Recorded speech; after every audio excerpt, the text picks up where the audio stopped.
Hey guys, what's up? Welcome back to the channel. Today work resumes on the Civic and I got some more interior cosmetic mods to put on. So I picked up these door cards a couple of weeks ago. You might have seen them in a previous video, but I did manage to find a set. Unfortunately, they have a hole cut out for a tweeter, so I've got to try and find a tweeter just to cover that up. But they aren't cracked on the top. And I changed over this trim and I got the other one up the top there. But yeah, very lucky. I was the first person that DM'd the guy as soon as they came up, and I got them for $100, which was an absolute steal in reality. And I've been searching months to find them. Fortunately, they had the hole, but I can deal with that. Also, I might not have shown it, but I did get this steering wheel spacer adapter. It's like perfect now. This one is 70mm and it's like the perfect size for me. If you're tall, you definitely want the longer spacer.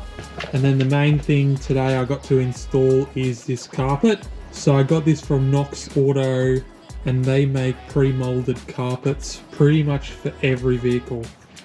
So this one is for EG Civic 3-door. And you can see it comes pre-molded, all these sections up. They have a bunch of different styles of fabric you can order. You can see what it looks like on the back. It does seem thicker, heavier, and like a higher quality than the original carpet. Like this feels very thin. If you have a Civic, you'll know what I'm talking about. But my one, it's got like a cigarette burn stain there. This is all sort of torn there. Around that hole is a bit torn too. And then in that corner there, I stitched it up, but from the passenger, they've sort of worn a hole through into where the ECU sits. The back seat isn't too bad, probably because not many people are really going to sit in the back of an EG Civic, so it's not that bad. But this carpet, it does require cutting, and it comes in two sections, a front and a back. So you have to fit it up yourself. The overall outline of the shape's there, but the sides you have to trim, and then the hole for the shifter you have to cut, and the center console, and then any holes for like the seats, the back seats, any hooks like that. I've never done this before, so I don't know what to expect. Can't imagine it's going to be too difficult, but probably mostly time consuming. First step's going to be to remove everything in the interior. So the seats, front seats, the back seats, the center console, and these kick trims on the side where the carpet's tucked underneath, and probably have to pull this bit off as well because the carpet goes up under here. See if I can just pull it out without having to remove it. And looks like I'm gonna have to remove that dead pedal as well. It doesn't look like it's gonna be too difficult. A lot simpler than other cars. First, you want to start by removing both the driver and passenger seats.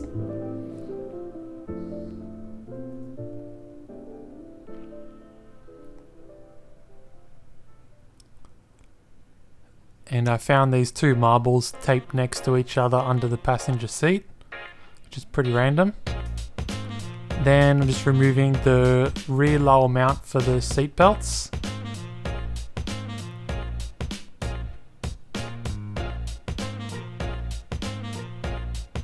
Then move on to the back seat, just pulling up at the back. There might be a bolt you need to remove if you haven't done it before, and then pull the two tabs out the lower section of the seat. Then move on to the center console, starting near the handbrake, then moving on to the section under the dash. You just gotta make sure to unplug any wires you've got there. And I'm also taking out the ashtray just to make things a bit easier to access as well. Okay, so now this is the tricky point. You'll see I've just cut the carpet in the middle here, and there was this little plastic cover that goes over here. So there's two parts here. You got this upper section that's connected to the dash that you cannot remove unless you're going to take the whole dash out, but you can separate the bottom to the top pieces. There's one bolt in the middle here already removed, and then we're going to take these two bottom bolts and also this side bracket here. So once we get this piece off and this piece off, we should be able to slide the new carpet and the old carpet out underneath this dash piece.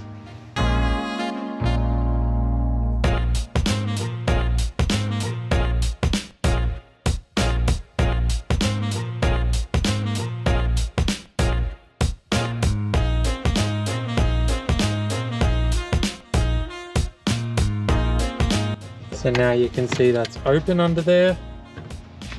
Now just move these 10mm bolts on the top and the bottom of the dead pedal. So you don't need to remove this panel, you can sort of just pull it out from underneath. And then the carpet is attached to this plastic piece. Then next you're going to move on to this trunk release cover. It's just got a little flap you need to pull up and remove the Phillips. And now I can finally start pulling up that carpet. There's a couple of clips under the dash you might need to remove, and I'm just cutting the carpet near the handbrake because it just makes it easier to pull it out. So there we go, all the carpet's removed. Found a dollar, a screw, AA battery, and then also I found that the fuel pump wiring has actually been exposed and a new ground added here. And we've got the factory power wire there as well.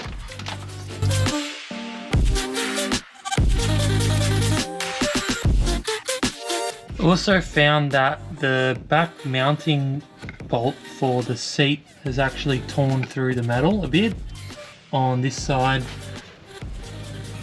and also the driver's side. So I'm going to hammer that back in place and weld it up, just so it doesn't keep pulling through.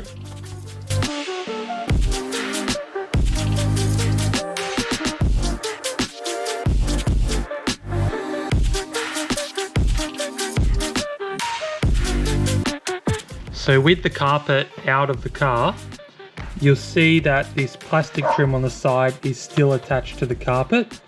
So you have to remove these little locking washers that sit over the dowels here.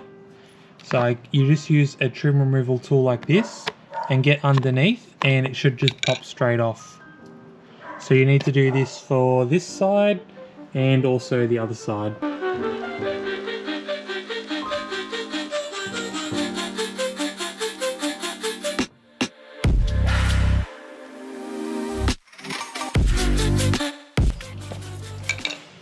Alright, so you saw me just pull the carpet out and we've got those plastic trims off the side of the old carpet and everything's vacuumed up, and I've welded up those cracked seat bracket mounts on both sides and wiped down all of the old metal and got all of the rubbish out from on the floor. So now I'm just going to sit the new piece of carpet over the top and slowly cut away where the shifter and the handbrake is, to try and get that fitted on there. So I'm just starting by throwing the carpet in and trying to push it up as far as I can up into the firewall and align it at the front where I think it's going to sit and center it as much as possible. Looking at how much overhang is on both sides. So you can see this first bit of carpet just finishes where this chassis brace is, and I've just got it tucked up pretty much as far as I think it's going to be sitting. And now it looks like the thing that's stopping it from going into place is the shifter. So I'm going to start cutting the shifter hole out to try and get the carpet down and then into position. So I'm just starting with the shifter because it's stopping the carpet from going down, and you just want to begin with a small cut and slowly make it bigger as you go to fit the whole thing. You don't want to cut more than you have to because it's going to be difficult to fix it up later.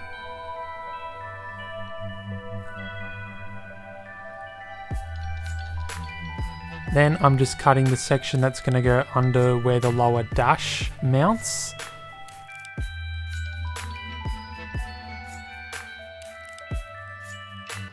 So there, I've just cut this other section out the front here to expose those 2 bolt holes, and also these 2 smaller ones here.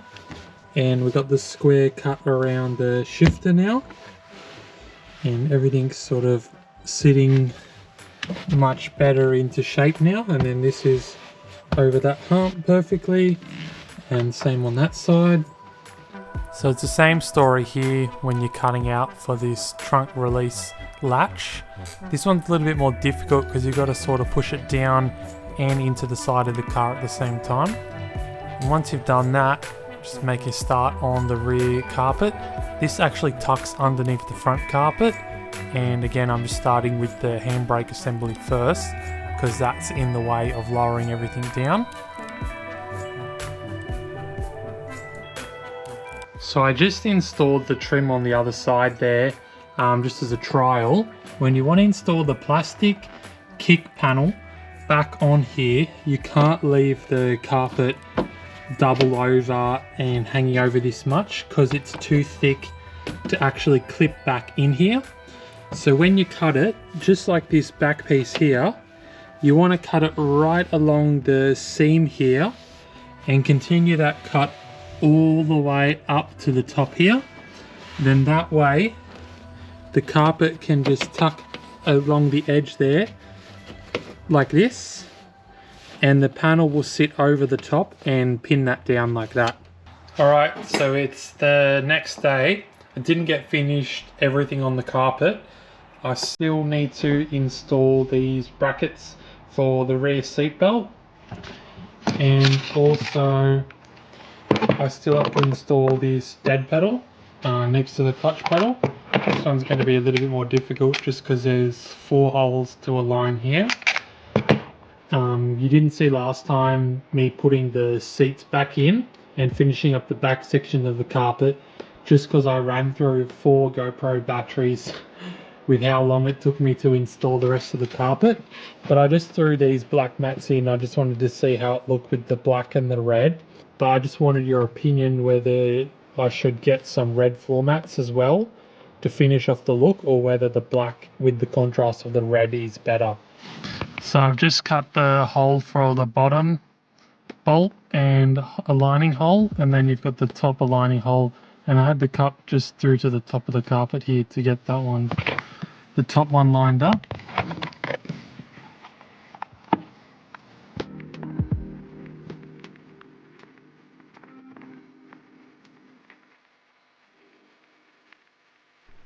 Now I'm just working on the rear seatbelt lower mount. So you can see making the holes here, I make like a plus sign first and then go around in circles and slowly elongate and open up that hole so you can fit the bolt through.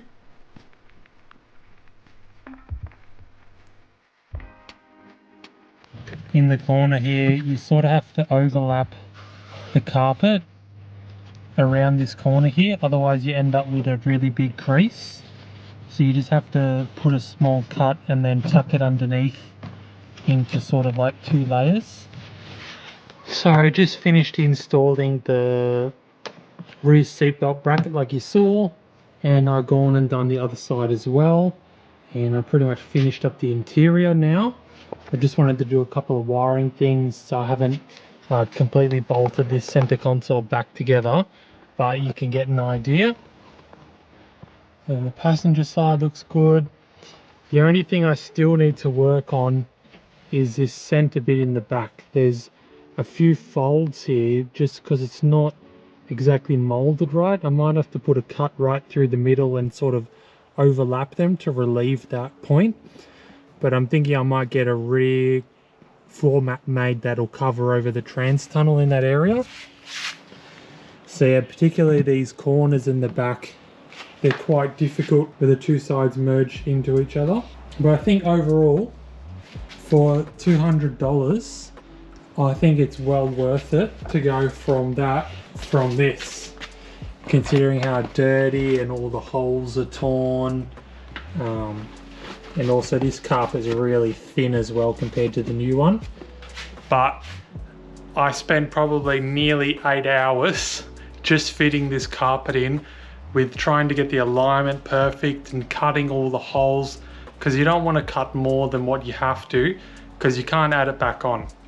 Also, I went through a lot of blades on my Stanley knife to cut the carpet. I think I went through about 6 or 7 just to do the carpet. So I'd do a couple cuts and then have to flip the blade over and then switch it. Pretty much for each item I installed, I had to get a new blade. So for each seat, the foot pedal, center console, the rear seat belt brackets, all of that type of stuff. So definitely make sure you have a spare ones of those, or you can sharpen the blades. And also let me know down below whether I should go ahead and order some red floor mats as well to completely finish off the red interior on the car, or whether I should keep it black. All right, if you have any questions, put them down below. If not, like, comment, subscribe, and I'll see you for the next video. Cheers.